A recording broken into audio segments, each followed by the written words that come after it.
अच्छा जी, इस पे ज़रा हम तजिया भी लेंगे क्योंकि बहुत सी बातें हो गई और जिस पे वी हैव टू सी कि आगे क्या होने वाला है। मीर साहब ने हमें ज्वाइन किया है।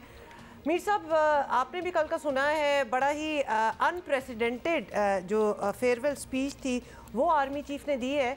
तो जनरल बाजवा ने सियासतदानों से बहुत सी शिकायत की उसमें, लेकिन एक तरह से ये एतराफ़ भी किया कि फ़ौज का सियासत में किरदार था, अब था, पास्ट टेंस की बात हो रही है। तो फिर आखिर पिछले साल फरवरी मार्च में ऐसा क्या हुआ था कि फ़ौज ने अपनी 75 साला पॉलिसी बदल कर गैर सियासी होने का फैसला कर दिया?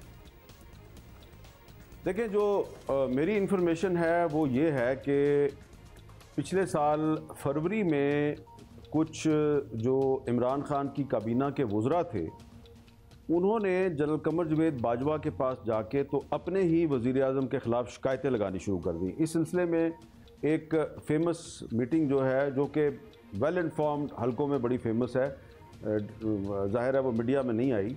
7 फेडरल मिनिस्टर्स जो हैं, जिनमें के कुछ ऐसे लोग भी हैं जो कि आजकल इमरान खान साहब के बड़े आगे पीछे नज़र आते हैं, ये गए और इन्होंने जाके आर्मी चीफ से अपने ही प्राइम मिनिस्टर की शिकायत लगाई। इसके अलावा गवर्नेंस के बड़े इशू थे और जब भी हुकूमत ने को बिल मंजूर करवाना होता था तो अपनी ही पार्टी के जो MNAs हैं वो इनके काबू नहीं आते थे, तो वो अपने MNAs और सेनेटर्स को काबू करने के लिए इमरान खान साहब जो हैं वो जो इंटेलिजेंस एजेंसीज़ हैं उनको इस्तेमाल करते थे और ख़ास तौर पे ISI पे बड़ा प्रेशर डालते थे।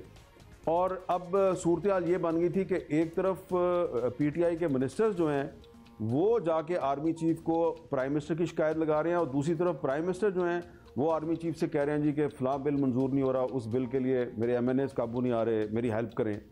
और इस तरह की डेवलपमेंट्स होनी शुरू हो गई थी कि आर्मी चीफ को ये लगा कि जो प्राइम मिनिस्टर हैं वो अब आने वाले दिनों में जो मुख्तलिफ फ़ौज के जो मुख्तलिफ ज़ैली इदारे हैं वहाँ पे भी अपनी मर्ज़ी के लोग लाना चाहते हैं। तो इसलिए फिर फ़ौज ने देखा कि हम बहुत ज़्यादा पोलिटिसाइज़ हो रहे हैं। उस वक्त की जो अपोजिशन थी वो भी बड़ी तनकीद कर रही थी, तो एक फ़ीडबैक भी आ रहा था नीचे से, तनकीद भी बहुत हो रही थी। तो फ़ौज ने फिर ये सोचा कि हमें सियासत से अलहदा हो जाना चाहिए और इस पर कोर कमांडर्स कॉन्फ्रेंस थी जो उसमें एक दफ़ा नहीं 2-3 दफ़ा बड़ी तफसीली बहस हुई और फाइनली फिर जब इस पर एक इत्तेफाक राय हो गया तो फैसला किया गया कि फ़ौज को सियासत से दूर हो जाना चाहिए। एक इंटरप्रिटेशन ये भी हो सकती है मीर साहब कि उनका आखिरी तजर्बा इतना नाकाम था कि उसने ना कुछ अब नहीं कर सकते ना। हाँ, अच्छा, अब ये बताइए कि वो बात भी है ना कि खुशी से मर ना जाते अगर एतबार होता। एप्रीहेंशंस हैं, सियासतदान तो अब दोबारा कितनी दफ़ा उस दर पर जाकर दस्तक देते हैं ये तो पता लग जाएगा, लेकिन इस्टेब्लिशमेंट किस तरह साबित कर सकती है कि अब वो गैर सियासी हो गए हैं? अब सर्टनली कमान भी तब्दील होगी। सो क्या ये फैसला जो इससे पहले भी सुन चुके हैं हम, हतमी है कि अब सियासत में अमल दखल नहीं होगा इस्टेब्लिशमेंट का? देखें, इसके लिए 2-3 इंडिकेटर्स हैं। जो बाजवा साहब ने कल GHQ में अपने अलविदाई खिताब में कहा वो बड़ा खुश आइंद है कि फ़ौज सियासत में मुदाखलत नहीं करेगी और अपने अमल से साबित करेगी कि हम सियासत में मुदाखलत नहीं कर रहे। तो इंडिकेटर्स हैं 2-3। नंबर 1 सबसे बड़ा इंडिकेटर ये है कि जो मीडिया और सिविल सोसाइटी है इस पर जो एक प्रेशर आता है वो पिछले दौर में भी था, इमरान खान के दौर में भी था, वो इस दौर में भी नज़र आ रहा है। ये प्रेशर जो है ये गायब होने की ज़रूरत है, इसको गायब होना चाहिए। और अगर ये कहीं और से प्रेशर है तो फिर ये बताया जाना चाहिए कि ये प्रेशर कहाँ से आता है। दूसरी बात यह है कि ह्यूमन राइट्स वायलेशंस के हवाले से जो इन्फोर्स्ड डिसअपीरेंसेस हैं, यानी कि जबरी गुमशुदगियाँ, ये मसला हल होना चाहिए। अब तो पार्लियामेंट ने बिल मंजूर कर दिया है, पिछले महीने बिल मंजूर हो गया है, क्रिमिनल लॉज अमेंडमेंट बिल 2022। तो बिल आ गया है कि अब जबरी गुमशुदगी जो है उसको जुर्म तस्वर किया जाएगा। तो उसके बाद भी जबरी गुमशुदगियाँ हो रही हैं तो ये बंद होनी चाहिए। तो ये एक इंडिकेटर होगा कि जो फ़ौज है वाकई वो मुल्क में आइन और कानून की बालादस्ती चाहती है। और 2 इंडिकेटर और हैं और वो ये हैं कि जो मुल्क की फ़ॉरेन पॉलिसी है, फ़ॉरेन पॉलिसी के हवाले से तमाम फ़ैसले जो हैं वो पार्लियामेंट में होने चाहिए। फ़ॉरेन ऑफिस जो है उसको अथॉरिटी होनी चाहिए। ख़ास तौर पे अफ़गानिस्तान का मामला है, कश्मीर का मामला है।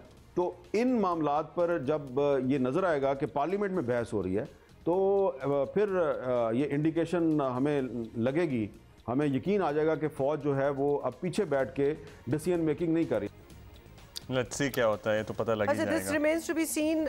मीर साहब, अब बात करते हैं नए चीफ की तकर्रुरी की, जिस पर मुसलसल सियासत करने वाले खान साहब जो हैं वो हमें लगा था पिछले 2-3 दिनों से बड़े रिस्ट्रेंट नज़र आ रहे थे, लेकिन शायद वो हमारी खुशफहमी थी क्योंकि कल फिर वो मेरिट की बात कर रहे थे और यहाँ तक जाहिर कर दिया कि सदर अलवी उनकी मर्जी से ही नोटिफिकेशन पर दस्तखत करेंगे। बिल्कुल, वर्ड जो चूज किए वो भी बड़े अजीब किस्म के ही थे। तो ऐसा अगर हुआ तो सदर मुमलिकत क्या एक बहुत ख़तरनाक हालात की तरफ नहीं ले जाएंगे और फिर उनका अपना क्या रोल रह जाएगा? मेरी इस मामले पर राय जो है वो थोड़ी सी मुख्तलिफ है। मेरे ख्याल से आर्मी चीफ की जो अपॉइंटमेंट है वो जब कोई कहता है कि मेरिट पे होनी चाहिए तो उसका मकसद सिर्फ सीनियरिटी होनी चाहिए। और अगर आप किसी सीनियर अफसर की अपॉइंटमेंट पर आइन के अंदर रह के आप कोई गड़बड़ करते हैं या कोई आप नया खेल खेलना शुरू करते हैं तो इसका मतलब ये है कि फिर आप अपनी मर्ज़ी का आर्मी चीफ लगवाना चाहते हैं। मैं ज़ाती तौर पे इस मामले पे ज़्यादा बहस नहीं करता, ना ही करना चाहता हूँ, लेकिन मेरा ये ख्याल है कि अगर आप आइन के अंदर रह के बहुत से मामलात पे अगर गड़बड़ करना चाहें तो आप बहुत गड़बड़ कर सकते हैं।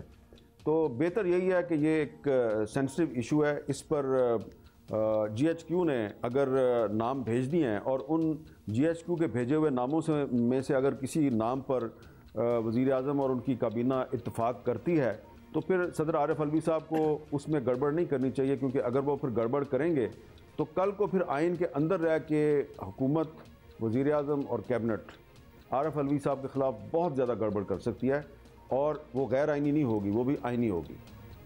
बहुत शुक्रिया आपका हामिद मीर साहब। Let's see that I hope कि बेटर सेंस वुड प्रिवेल और सदर मुमलिकत साहब अपनी आइनी जिम्मेदारी निभाते हुए ये मामला निपटा देंगे। ये आपकी जो होप है ना वो बेटर सेंस प्रिवेलिंग जो कि कुछ सालों से चल रही है वो होता